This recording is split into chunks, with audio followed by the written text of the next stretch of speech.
Let me tell you a little bit about my dad first, because I think that's probably good to shape this. So my dad was a World War II veteran. He was at Pearl Harbor the morning they were attacked, and that shaped his life. He was in the South Pacific Theater during the war, so he saw some pretty powerful things. But he was one of those dudes that, like, he never said a bad word about anybody. He referred to everybody as we were all soldiers. We all had a job to do. And, I'm 57 years old, so my dad died in 1984. So when you think about where the world was then, and for a man who went through such stuff to see and behave in such an honorable way about other people that really shaped my life. I'm not the only one that's had a parent pass at a young age, so I want to make sure that I publicly acknowledge this. The hard part for me was my dad was an older dad. He was 74 when he died. So I had other male role models, coaches, neighbors, people that raised me when he passed. But the trauma of being 17, we lost our house. So not having a place to live certainly makes you spend money that people invest with you reasonably. You don't just say, oh, we'll go raise more. You think about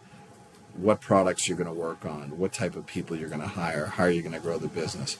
So I would say the trauma of that early life experience helped shape a very responsible business mindset. So that story itself definitely ties into what we had just finished talking about in terms of growing steadily. Yeah, it's really hard for me to imagine. People say to me, how do you explain how you go from that to being the CEO of a multi-billion-dollar company? And the real answer is, I don't know. You just keep working. I guess that's my answer. Just keep working. Surround yourself with really great people, work really hard, be authentic, have really good tech, have smart people, make sure everybody works really hard. Don't ask anybody to do anything you wouldn't from a work ethic perspective, and get lucky. What other, what do you look for then? Because you've mentioned people a couple of times now. So what is it that you're looking for from the people that work with you, your team at CMT? So I think by and large, our team at CMT is, so not everybody can be the same, right? Like, we're not all equal in terms of what our skill sets are, but we all are capable of greatness. So you've got, sometimes greatness comes in the person who's the most intelligent data science you could ever imagine, or he or she might be number one in their class. But then there's other people, and I always describe this as managers versus leaders. There's only a finite number of managers in a company. But leadership and ideas and greatness can come from anywhere in the organization. And so what I look for in people is, I'm a big fan of the people who just need a chance. The people who maybe have had a tough upbringing, like me.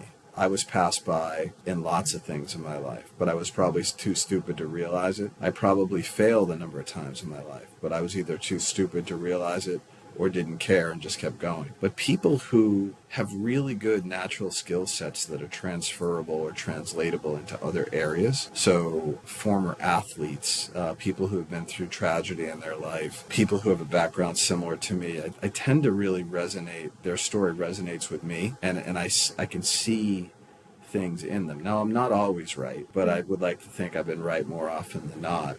And the human condition is such a beautiful thing, because when you give somebody the opportunity to be great and you tell them, I believe in you, and then you say, can I count on you? Then all of a sudden you're watching greatness blossom and develop. And then when you mix those types of folks with the absolute geniuses, people much smarter than I am, you've got a wonderful team. It's the power of the underdog. Yeah, it's the power of, I always ask the company, what is your why? Everyone has a different why. Some people might just want a job and support their family, and that's okay. That why matters, because they're going to grind really hard to make sure they do the best for their spouse and their children. But the other people have their why is, why not? I remember in the early days, I made a t-shirt that said, why not us? And the question was, why not us? Why can't we be the next billion-dollar company, the next unicorn? Why not us? And I had, honest to God, Ginny, I had employees, and there were 2 question marks on the t-shirt. So some of our engineers and data scientists were not fixated on the why not us. They were fixated on why 2 question marks. And I thought that was brilliant, the way different human minds view things. So they missed the whole question, but they focused on the grammar. Now, I have no idea why I put 2 question marks. To this day, I have no idea. I don't know if it was a typo or anything else. But these guys were so great. They were like, why two question marks? And they absolutely roasted me on that to this day. But they would say, Bill is absolutely crazy, but he's not wrong. Do you know what I mean by that, Jenny? Like Yeah.